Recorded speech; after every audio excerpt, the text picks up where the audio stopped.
So hello everyone guys, welcome to the JD commerce classes. Guys আজকে আমরা start করব class 12-এর first day first show first class. ঠিক আছে, এবার হচ্ছে গাইস তোমাদের লাইফে কিন্তু সব থেকে বড় একটা দিন আজকে। কারণ কি স্যার? কারণটা হচ্ছে ভাই তোমরা প্রথমবার ফার্স্ট টাইম এইচএস 2025-এর জন্য কিন্তু ভাই প্রিপারেশন করতে আছো। ঠিক আছে, এবার হচ্ছে স্যার এইচএস 2025 বুঝতে পারলাম না ভাই, তোমরা ক্লাস 12-এ উঠলে কখন? 2024-এ। বাট তোমরা উচ্চ মাধ্যমিক আবার কবে দেবে? 2025-এ, হ্যাঁ কি না? তাই আমাদের ব্যাচের নাম হচ্ছে ভাই এইচএস 2025। ঠিক আছে, এবার হচ্ছে আমাদের ক্লাসেস কিন্তু ভাই অনলাইন প্লাস অফলাইন এই দুটো মিডিয়ামে কিন্তু ভাই ধামাকাধারভাবে কিন্তু স্টার্ট হয়ে গেছে। ঠিক আছে, এবার হচ্ছে ক্লাস 11 এর সাথে ক্লাস 12-এর কিন্তু কোনো প্রকার কিন্তু রিলেশন নেই।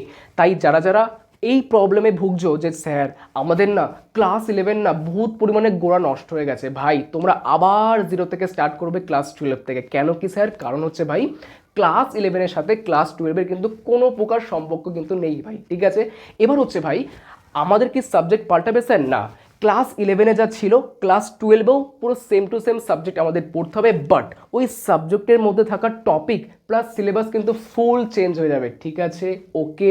এবার কিছু কিছু কথা আমাদের মাথায় রাখতে হবে। সেটা কি? ফার্স্ট হচ্ছে ভাই যেটা হচ্ছে আমরা স্যার বুকস কী কী কিনবো, এই বুকস আমরা কী কী কিনবো এই নিয়ে একটা পার্টিকুলার কিন্তু ভিডিও আসবে যে কোন বুকস কিনলে আমরা ভালো করে প্র্যাকটিস করতে পারবো প্র্যাকটিক্যাল সামসগুলো, প্লাস থিওরির কোন বুক কিনতে হবে, প্লাস আমাদের কোচিংয়েরও বই তৈরি হয়ে গেলে আমরা পিডিএফ সেন্ড করে দেবো। ঠিক আছে, এবার হচ্ছে 2 নম্বর হচ্ছে স্যার আমরা কতগুলো কপি বানাবো ক্লাসেস করার জন্য। আপনার একটা হচ্ছে অ্যাকাউন্টসের কপি বানাতে হবে, একটা হচ্ছে কস্ট ট্যাক্সের কপি বানাতে হবে, আর একটা হচ্ছে ভাই সিএলপিএ, যাদের সিএলপিএ রয়েছে তাদের কিন্তু কপি বানাতে হবে একটা করে। ঠিক আছে, এবার হচ্ছে কাদের বা কোন কোন সাবজেক্টে আমাদের কপি বানাবো না, একটা হচ্ছে বিজনেস স্টাডি আর একটা হচ্ছে ভাই ইকোনমিক্স। সেগুলো আমাদের নোটস দেখে পড়তে হবে, কিন্তু ফার্স্টে আমরা খুব খেলার ছলে বা হাসির ছলে আমরা বিজনেস স্টাডি আর ইকোনমিক্সকে বোঝাবো, তারপর ওই নোটসগুলো দেখে আমরা পড়বো।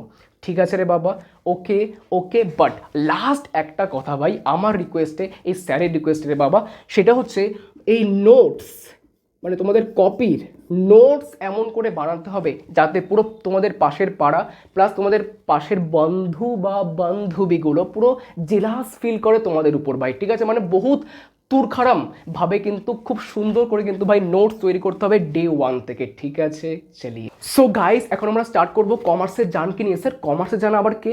কমার্সের জান হচ্ছে ভাই অ্যাকাউন্টেন্সি সাবজেক্ট, আমরা সবাই জানি, হ্যাঁ কি না? বাট অ্যাকাউন্টেন্সির প্রথম চ্যাপ্টারে যাওয়ার আগে আমাকে জানতে হবে যে অ্যাকাউন্টেন্সির সিলেবাসটা কি, মানে সারা বছর ধরে আমরা অ্যাকাউন্টেন্সির মধ্যে কী কী পড়বো। চলো সেটাকে আগে ভালো করে জানা যাক। আমাদের অ্যাকাউন্টেন্সির সিলেবাস 3টে ইউনিটে ভাই বিভক্ত। একটা হচ্ছে ভাই ইউনিট 1, ইউনিট 2, ইউনিট 3 ভাই। ইউনিট 1-এর মধ্যে রয়েছে ভাই পার্টনারশিপ, যেখান থেকে আমাদের এক্সামে 35 মার্কসের ভাই কোশ্চেন করবে। স্যার ও বাবা করে দিলেন তো স্যার? দেখো না বাবু, মজা পাওয়ার দরকার নেই, দেখো এবার পার্টনারশিপের মধ্যে সাব টপিক 4টে রয়েছে। স্যার কি করছেন স্যার? ও বাবা বলে ই বাবা করে দিচ্ছেন, দেখো না। পার্টনারশিপের মধ্যে ফার্স্ট চ্যাপ্টার হচ্ছে ভাই ইন্ট্রোডাকশন, যেখান থেকে আমাদের পরীক্ষায় 10 মার্কসে কোশ্চেন করবে। ঠিক আছে, তারপরে টপিক হচ্ছে ভাই অ্যাডমিশন। কোনো পার্টনার যদি অ্যাডমিশন নেয় কোনো ব্যবসায়, ঠিক আছে, পার্টনারশিপ বিজনেসে যদি কোনো পার্টনার অ্যাডমিশন নেয় বা যদি আসে, তখন তার অ্যাকাউন্টস কী করে মেনটেন করা হয় সেটা আমরা এই টপিকে শিখবো। ঠিক আছে, রিটায়ারমেন্ট, কোনো পার্টনার যদি নিজের ইচ্ছায় চলে যায়, বিদায় নেয় কোনো ব্যবসা থেকে, তখন তার অ্যাকাউন্টস কী করে আমরা মেনটেন করবো সেটা আমরা শিখবো এই টপিকে ভাই। ঠিক আছে, ডেথ, কোনো পার্টনার যদি মারা যায়, ডেথ হয়ে যায়, তখন তার অ্যাকাউন্টস আমরা কী করে মেনটেন করবো সেটা আমরা শিখবো এই টপিকে রে বাবা। ঠিক আছে, এবার হচ্ছে এই 3টে টপিক থেকে আমাদের 25 মার্কসের কোশ্চেন আসবে। আর মজার কথা হচ্ছে আমাদের এক্সামে এই 3টে টপিক থেকে যে কোনো 2টো টপিক কিন্তু আমাদের পরীক্ষায় আসবে। বাট আসবে তো আসবে, আমাদের কিন্তু সব কিছু কিন্তু ভাই শিখতে হবে। ঠিক আছে, এবার কিছু কিছু স্টুডেন্টের মাথায় একটু ডাউট হচ্ছে যে স্যার এই রিটায়ারমেন্ট আর ডেথের মধ্যে তফাৎটা কি স্যার?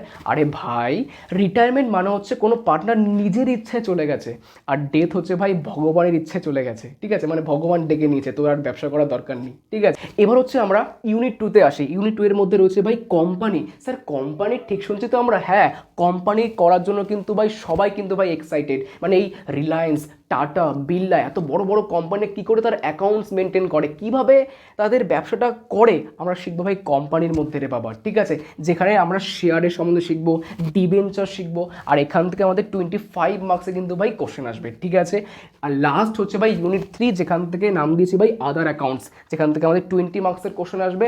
অ্যান্ড আমাদের টপিক হচ্ছে ভাই ratio and cash flow statement. ঠিক আছে, সমস্ত বুঝলাম অ্যাকাউন্টেন্সি সিলেবাসটা কি।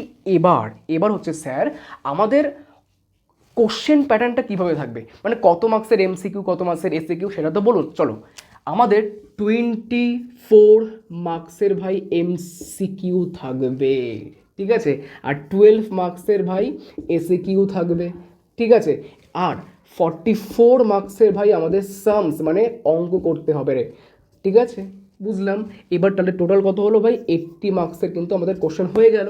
তাহলে এগুলো সবার জন্য কিন্তু আমরা প্র্যাকটিস করব, বহুত পরিমাণে কোশ্চেন প্র্যাকটিস করব, পিডিএফ সলভ করব, মক টেস্ট দেবো, তারপরে কোশ্চেন ব্যাংক আমরা সলভ করব, তারপরে আমরা বিবিকুণ্ড সলভ করব, অনেক কিছু ভাই প্ল্যান কিন্তু করা আছে আমাদের ব্যাচে ভাই। ঠিক আছে, পুরোপুরি বুঝলাম। সো গাইস, আজকে আমরা ক্লাস 12-এর অ্যাকাউন্টেন্সি সাবজেক্টের ফার্স্ট চ্যাপ্টার আজকে আমরা স্টার্ট করবো, যার নাম হচ্ছে ভাই introduction to partnership. Introduction to partnership রে বাবা। ঠিক আছে, বাট স্যার এখান থেকে আমাদের কত মার্কসের কোশ্চেন আসবে আমাদের উচ্চ মাধ্যমিকের বাবা? ভাই আমাদের এখান থেকে মাত্র না অনেকটাই, মানে 10 মার্কসের ভাই কোশ্চেন আসবে আমাদের এই চ্যাপ্টার থেকে রে বাবা। ঠিক আছে, বাট স্যার এর মধ্যে কি কিছু ভাগাভাগি কিছু রয়েছে? হ্যাঁ বাবা হ্যাঁ, এখান থেকে শুধুমাত্র আমাদের 4 মার্কসের সামস আসবে অ্যান্ড 6 মার্কসের কিন্তু আমাদের এমসিকিউ অ্যান্ড এসিকিউ আসবে রে বাবা। ঠিক আছে, পুরোপুরি বলে দিলাম যে আমাদের কত মার্কসের এই চ্যাপ্টারটা রে বাবা। ঠিক আছে, বাট স্যার মোদ্দা কথায় আপনি আসুন যে স্যার এই পার্টনারশিপ বিজনেসটা মানে কি, এই পার্টনারশিপ ওয়ার্ডের মানে কি। আগে বলি এর বাংলা জিনিসটা কি। পার্টনারশিপ বিজনেসের বাংলা মানে হচ্ছে ভাই অংশীদারি কারবার। কি কারবার? অংশীদারি কারবার। কি কারবার রে বাবা? অংশীদারি কারবার। বাট এই অংশীদারি কারবার আর পার্টনারশিপ বিজনেসের অ্যাকচুয়াল মানে কি? যে বিজনেস, কি বললাম, যে বিজনেস স্টার্ট হয় মিনিমাম দুটো পার্সনের দ্বারা, অ্যান্ড তাদের উদ্দেশ্য, তাদের পারপাস কি ভাই, ওই বিজনেস থেকে আসা যে কমন যে প্রফিটটা হয় না, ওই প্রফিটটা নিজেদের মধ্যে শেয়ার করা, যে তুই কিছুটা নিবি আর আমি কিছুটা নেব। ঠিক আছে, একেই বলা হবে ভাই পার্টনারশিপ বিজনেস। আরে ভাই পার্টনারশিপ বিজনেসের মধ্যেই লুকিয়ে আছে তার মানে ভাই, মানে এমন একটা বিজনেস যেটা স্টার্ট হয় মিনিমাম কত পার্সনের দ্বারা ভাই? দুটো। কত পার্সন ভাই? দুটো। আর বাট ওই দুটো পার্সনের মেন উদ্দেশ্য কি, মেন পারপাস কি? তাদের মেন পারপাস হচ্ছে ভাই যে ওই ব্যবসা থেকে আসার যে কমন যে প্রফিটটা হয়েছে না, সেটা নিজেদের মধ্যে শেয়ার করা রে বাবা, নিজেদের মধ্যে শেয়ার করা। এরই নাম হচ্ছে ভাই পার্টনারশিপ বিজনেস। ওকে, যেমন যদি আমরা কিছু এক্সাম্পলে দ্বারা বুঝাই। ঠিক আছে, যেমন ধর আমাদের এক্স আর ওয়াই বলে দুটো ব্যক্তি ছিল, এরা ভাবলো যে আমি একটা পার্টনারশিপ বিজনেস করব, এরা দুজন মিলে রে বাবা। ঠিক আছে, এবার একটা বিজনেস করলো যার নাম হচ্ছে রে বাবা, যার ধর কচুরির দোকান একটা দিল, এবং ওই কচুরির বিজনেসে পয়সা কে কে লাগাবে? এক্স আর ওয়াই, হ্যাঁ কি না? এবং ওই ব্যবসা থেকে আসা, ওই ব্যবসাটা করার পর যে প্রফিটটা হবে, ওই প্রফিটের হকদার কে হবে? এই এক্স আর ওয়াই, হ্যাঁ কি না? এবার ওই ব্যবসা থেকে আসা যে লসটা হবে না, ওই লসটার হকদার কে হবে? এই দুজনেই রে বাবা। ঠিক আছে, বাট কচুরি যদি খারাপ হয় তার মার কে খাবে? এরা দুজনেই রে। ঠিক আছে, প্লাস আমাদের যে মুখ্যমন্ত্রী মমতাদি যদি কোনো অ্যাওয়ার্ড দেয়, যে বেস্ট অ্যাওয়ার্ড ফর কচুরি, ঠিক আছে, তার হকদার কী হবে? মানে ওই অ্যাওয়ার্ডটা কে পাবে?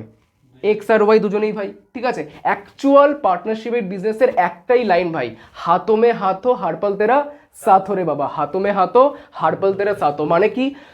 কেউ যদি কারোর হাত একবার ধরে তাকে কিন্তু থাকতে হবে সুখের সময়ও প্লাস দুঃখের সময় রে বাবা। ঠিক আছে, তেমনি পার্টনারশিপ বিজনেসে যেহেতু এক্স আর ওয়াই দুজন মিলে বিজনেসটা স্টার্ট করেছে, মানে হাত ধরেছে একে অপরের সাথে, তাহলে কিন্তু সুখের সময় মানে প্রফিটের সময় যেমন একসঙ্গে থাকবে, প্লাস লস প্লাস মার খাওয়ার সময় কিন্তু একসঙ্গে থাকতে হবে। এরই নাম হচ্ছে ভাই পার্টনারশিপ বিজনেস। তাহলে আরেকবার লাস্টবার ভাই, পার্টনারশিপ বিজনেস মানে হচ্ছে এমন একটা বিজনেস যেখানে স্টার্ট হয়, মানে বিজনেসটা স্টার্ট হয় মিনিমাম কটা পার্সনের দ্বারা ভাই? দুটো পার্সনের দ্বারা। বাট তাদের উদ্দেশ্য, তাদের পারপাস কি? যে কমন যে প্রফিটটা হয় না বিজনেস থেকে, যে লাভটা হয় বছরের শেষে বা মাসের শেষে, সেটা একে অপরের সাথে শেয়ার করা, ঠিক আছে, শেয়ার করা যে তুই কিছুটা নিবি আর আমি কিছুটা নেব, এরই নাম হচ্ছে ভাই পার্টনারশিপ বিজনেস। ওকে, ফার্স্ট পয়েন্ট গেল। এবার হচ্ছে গাইস আমরা এখন সেকেন্ড পয়েন্টে যাব, যার নাম হচ্ছে ভাই আমাদের যে পার্টনারশিপ বিজনেস রয়েছে না, এটা একটা আইনের দ্বারা চলে ভাই, একটা লয়ের দ্বারা চলে, একটা কানুনের আন্ডারে চলে ভাই, যার নাম হচ্ছে ভাই Indian partnership act 1932। 1932 Indian partnership act বলা হয় 1932। ঠিক আছে, মানে এই পার্টনারশিপ বিজনেস একটা কানুনের দ্বারা চলে ভাই, একটা লয়ের দ্বারা চলে, যার নাম হচ্ছে ভাই ইন্ডিয়ান পার্টনারশিপ অ্যাক্ট 1932 রে বাবা। ঠিক আছে, এবার হচ্ছে আমাদের থার্ড বা বলতে পারি এটা হচ্ছে সেকেন্ড পয়েন্ট। ঠিক আছে, থার্ড পয়েন্ট মানে হচ্ছে ভাই যেখানে আমরা শিখবো, যেখানে আমরা কি শিখবো, যে অনেকটা স্টুডেন্ট বা কিছু কিছু স্টুডেন্টের মাথায় এখন ডাউট চলছে যে স্যার আপনি তো ফার্স্টে বললেন যে এখানে মিনিমাম 2 পার্সনের দ্বারা স্টার্ট হয়, বাট ম্যাক্সিমাম কতজন, হ্যাঁ কি না, ম্যাক্সিমাম কতজন আমাদের থাকতে পারে পার্টনার। ঠিক আছে, চলো সেটা শিখি। আমাদের মিনিমাম কত ভাই, 2জন। ঠিক আছে, আর ম্যাক্সিমাম কত, যদি ব্যাংক থাকে, কি থাকে, যদি ব্যাংক থাকে তাহলে কত হবে ভাই, 10। কত হবে রে বাবা, 10। কত হবে রে বাবা, 10। আর যদি থাকে নন ব্যাংকিং তাহলে হয় 20 জন। ঠিক আছে, কতজন রে বাবা, 20 জন। আর যদি কোশ্চেনের মধ্যে যদি ম্যাক্সিমাম লেখা থাকে বাট কোনো কিছু উল্লেখ নেই, মানে কোশ্চেন সাইলেন্ট হয়ে বসে আছে, তখন আমরা কি লিখবো, 50 রে বাবা, মানে 50। ঠিক আছে, চলো যদি মিনিমাম হয় তাহলে কতজন ভাই, 2জন, ব্যাংকিং হলে 10 জন, নন ব্যাংকিং হলে 20 জন, আর নীল থাকলে কোশ্চেন মানে ম্যাক্সিমাম বলা আছে বাট কোনো কিছু উল্লেখ করা নেই, সেটা হচ্ছে ভাই 50। ঠিক আছে, তাহলে মিনিমাম ভাই কতজন ভাই, 2জন, আর ব্যাংকিং থাকলে 10 জন ম্যাক্সিমাম। এটা হচ্ছে মিনিমাম আর এটা হচ্ছে ম্যাক্সিমামের ঘর। ঠিক আছে, ম্যাক্সিমামের মধ্যে ব্যাংকিং থাকলে কতজন ভাই, 10 জন, নন ব্যাংকিং থাকলে 20 জন, আর কিছু বলা না থাকলে 50। ঠিক আছে, এটুকু বুঝলাম। এবার ফোর্থ নাম্বার পয়েন্ট রে বাবা, আমাদের পার্টনারশিপ বিজনেসে এক একটা পার্টনার্সকে বলা হয় ভাই পার্টনার। কি বলা হয়, পার্টনার বলা হয়। ঠিক আছে, মানে পার্টনারশিপ বিজনেসে এক একটা পার্টনারকে কি বলা হয়, পার্টনার বলা হয়। বাট অনেকগুলো পার্টনারকে, কি বললাম, অনেকগুলো পার্টনারকে একসঙ্গে কি বলা হয়, ফার্ম বলা হয়। কি বলা হয় রে বাবা, ফার্ম বলা হয়। কিন্তু আমরা অনেকেই ভুল করব, আমরা কি করি, পার্টনার্স করে দিই অনেকগুলো পার্টনার থাকলে, কিন্তু এখন থেকে আমাদের ভুল ধারণা গেল। কি বলবো, পার্টনারশিপ বিজনেসে এক একটা পার্টনারকে কি বলবো আমরা, পার্টনার বলবো, পার্টনার। বাট অনেকগুলো পার্টনারকে একসঙ্গে কি বলবো, ফার্ম বলবো। কি বলবো, ফার্ম। কি বলবো, ফার্ম। ঠিক আছে, এবার হচ্ছে ফিফথ পয়েন্ট হচ্ছে আমাদের পার্টনারশিপ বিজনেসম্যানরা না মাথায় বহুত পরিমাণে আনলিমিটেড লাইবিলিটি থাকে, মানে বহুত পরিমাণে বোঝ থাকে। কেন কি, কারণটা হচ্ছে ভাই পার্টনারশিপ বিজনেসে এক একটা পার্টনার, মানে একটা পার্টনার যদি ভুল করে থাকে বা যদি যে কোনো ভুল করে থাকুক না কেন, তার দায়, তার বোঝ আরেকটা পার্টনার মানে আদার্স পার্টনারগুলোকে সহ্য করতে হয়। যেমন ধর আমরা ইকো পার্কে ঘুরতে গেলাম অনেকগুলো বন্ধু নিয়ে। ঠিক আছে, এবার বন্ধুদের মধ্যে একজন পিস থাকে যে উল্টাপাল্টা কমেন্ট করে মেয়েদের উপর। ঠিক আছে, এবার ধর একটা ব্যক্তি বা একটা বন্ধু কী করলো, একটা ভালগার কোনো কমেন্ট করলো, মানে বাজে কোনো কমেন্ট করলো একটা মেয়ের উপর। এবার ওর গার্ডিয়ানগুলো তাকে পেটাচ্ছে, তাকে কেলাচ্ছে, বাট ধর তার মধ্যে কোনো একটা ভালো ফ্রেন্ড, মানে ওর একটা ফ্রেন্ড বললো ওর আমি বন্ধু হয়, বলে তুই ওর বন্ধু হোস তাহলে তোকেও গেলাবো। মানে কি, একটা বন্ধুর দোষ আর একটা বন্ধুকে কিন্তু ফোলাতে হচ্ছে, হ্যাঁ কি না। তেমনি পার্টনারশিপ বিজনেসে একটা পার্টনার যদি দোষ করে একটা কাস্টমারের উপর, তার দায়, তার মার, তার সমস্ত দায় কে নেবে ভাই, আদার্স পার্টনারটা। ঠিক আছে, মানে সবাই সমান অধিকার পাবে। ঠিক আছে, এখন কিন্তু আমাদের লাস্ট টপিকে এখন চলে আসছি ভাই, যেখানে আমরা কি শিখবো, যে পার্টনারশিপ বিজনেস করার আগে আমাদের আগে ঠিকঠাকভাবে পার্টনারগুলোকে চুজ করতে হবে। ঠিক আছে, কারণ আমরা যদি ভুলভাল পার্টনার একবার চুজ করে ফেলি, যদি ভুলভাল যদি পার্টনার একবার যদি আমরা নিয়ে নিই পার্টনারশিপ বিজনেসে, তাহলে কিন্তু আমাদের পার্টনারশিপ বিজনেস কিন্তু পুরোপুরি ধসে পড়ে যাবে, মানে পুরোপুরি লস খাবো সারাক্ষণ। ঠিক আছে, তেমনি সেম টু সেম আমাদের পার্সোনাল লাইফেও তেমনি হবে। কিন্তু পার্সোনাল লাইফে কী হয়, যে আমরা যদি ভুলভাল যদি আমরা পার্টনার যদি একবার চুজ করে ফেলি, মানে আমাদের যদি বাবু যদি আমাদের চুজ করে যদি ফেলি ভুলভাল, তাহলে কিন্তু পুরো ফিউচারটা কিন্তু ভাই নষ্ট হয়ে যায়। তেমনি আমাদের পার্টনারশিপ বিজনেসও কিন্তু সেম টু সেম হয়। পার্টনারশিপ বিজনেসে যদি আমরা ভুলভাল পার্টনার যদি একবার চুজ করে ফেলি, তাহলে কিন্তু ভাই আমাদের পার্টনারশিপ বিজনেস কিন্তু ভাই নষ্ট হয়ে যাবে ভাই। ঠিক আছে, তাই আমাদের লতে লেখা আছে যে কিছু কিছু পার্টনারদের নাম লেখা আছে যেগুলোকে আমাদের পার্টনারশিপ বিজনেসে আসলেই আমরা মন থেকে একটা কথা বেরোবে, যার নাম হচ্ছে ভাই না বাবা। কি বলবে ভাই, না বাবা। ঠিক আছে, মানে এরা আসলেই বলবো যে তোমাদের কোনো জায়গা নেই এখানে। ঠিক আছে, সেগুলো কোন কোন পার্টনার, চলো। ফার্স্ট একটা পার্টনার হচ্ছে যারা মাইনর হয়। মাইনর মানে হচ্ছে যারা 18-র নিচে যারা বয়স। ঠিক আছে, যারা 18-এর নিচে যারা যাদের বয়স তারাই হচ্ছে ভাই মাইনর। সেগুলো মানে এইসব প্রাণী, এসব মানে লোকদের আসলেই আমরা কি বলবো, না বাবা তোদের কোনো জায়গা নেই। বাট যদি মন চায় যে আমি এদেরকেও নেব, কিন্তু যদি আমরা নিই এদেরকে ব্যবসাতে, তাহলে কিন্তু এরা শুধুমাত্র শুধুমাত্র আসবে প্রফিট কামানোর জন্য, মানে বেনিফিট পাওয়ার জন্য। আর যখনই লস হবে না, তখনই ওরা বলবে মে তো বাচ্চা হু, মে তো বাচ্চা হু, ঠিক আছে। তাই আমাদের বলেছে লতে যে এই মাইনরদের কিন্তু নেওয়া যাবে না। কিন্তু যদি ধর কোশ্চেনে লেখা আছে যে আমরা কি মাইনরদের নিতে পারি পার্টনারশিপ বিজনেসে, হ্যাঁ নিতে পারি, বাট কখন, ওরা শুধুমাত্র আসবে বেনিফিট পাওয়ার জন্য, আর এক্সট্রা কিচ্ছু করার জন্য কিন্তু মাইনররা কিন্তু আসে না। বাট অ্যাকচুয়ালি মাইনরদের নিতে নেই, হলো ফার্স্ট একটা। এবার হচ্ছে 2 নম্বর ভাই, 2 নম্বর হচ্ছে ভাই আনসাউন্ডেড মাইন্ডওয়ালা লোক। আনসাউন্ডেড মাইন্ডওয়ালা লোক মানে হচ্ছে যাদের দিমাগী অবস্থা ভালো না, মানে মানসিক অবস্থা পুরো পাগল, ঠিক আছে, মানে পুরো খেচে গেছে পুরো মাথা। যেমন আমাদের একটা বই আছে যার নাম হচ্ছে ভাই তেরে নাম, ঠিক আছে। তেরে নামের বইয়ে একটা নায়ক আছে যার নাম কি ভাই, সালমান খান। সেই সালমান খান না, তার একটা মাসুকা ছিল, একটা প্রেমিকা ছিল, তার প্রেমে কিন্তু বহুত পরিমাণে পাগল হয়ে পুরো মানে এখন তার জীবনটা কি হয়ে গেছে, আধা আধা হয়ে গেছে। মানে সারাক্ষণ করতো রাধা রাধা রাধা, তাই এখন তার বর্তমানে অবস্থা কি ভাই, আধা আধা আধা। তেমনি আমাদের আরেকটা এক্সাম্পল হচ্ছে ভাই গাজনি মুভিতে ভাই আমির খান, মানে একটু এগালেই সব কিছু ভুলে যায়, ঠিক আছে, মানে 1 মিনিটের কথাই মনে করতে পারে না। মানে এদেরকে বলা হয় ভাই আনসাউন্ডেড মাইন্ড বলা হয়, তাই এদেরকে কিন্তু নেওয়া যাবে না, ঠিক আছে। এবার তুই বলবি কিছু কিছু নাম বলুন যে আনসাউন্ডেড মাইন্ডের ক্যাটাগরির মধ্যে পড়ে। যেমন ফার্স্ট হচ্ছে ভাই, যেমন সেটাই বললাম যে গাজনি বা তেরে নাম মুভির যে ব্যক্তিগুলো, সালমান খান হোক বা আমির খান হোক, ঠিক আছে, একে লয়ের ভাষায় মানে শুদ্ধ ভাষায় বলা হয় ভাই লুনেটিক পার্সন বলা হয়। কি বলা হয় ভাই, লুনেটিক পার্সন বলা হয়। এটা একটা শুদ্ধ ভাষা ভাই, মানে লয়ের ভাষা, ঠিক আছে। আরেকটা হচ্ছে ভাই যারা মাতাল হয়, পিনেওয়ালা, এদের বলা হয় ড্রাঙ্কেন বলা হয়। কি বলা হয় রে বাবা, ড্রাঙ্কেন বলা হয়, ঠিক আছে। মানে এই পিনেওয়ালা, এই লুনেটিক পার্সনদের কিন্তু আসলে কি বলবো মন থেকে, না বাবা, কি বলবো, না বাবা, ঠিক আছে। তোদের কোনো জায়গা নেই এই পার্টনারশিপ বিজনেসে, ঠিক আছে। এবার 3 নম্বর হচ্ছে ভাই কনভিক্ট পার্সনদের বলা হয়। কনভিক্ট করা, যারা ক্রাইম করেছে, পুলিশের খাতায় নাম রয়েছে, এদেরকে কিন্তু নেওয়া যাবে না পার্টনারশিপ বিজনেসে রে বাবা, ঠিক আছে, হলো। এবার লাস্ট হচ্ছে ভাই আমাদের এলিয়েন বলা হয়, এলিয়েন এনিমি বলা হয়। এলিয়েন এনিমি কি সেই ব্যক্তি যে জাদু যে ছিল আমাদের ঋত্বিক রোশনের সেই মুভির বই, না।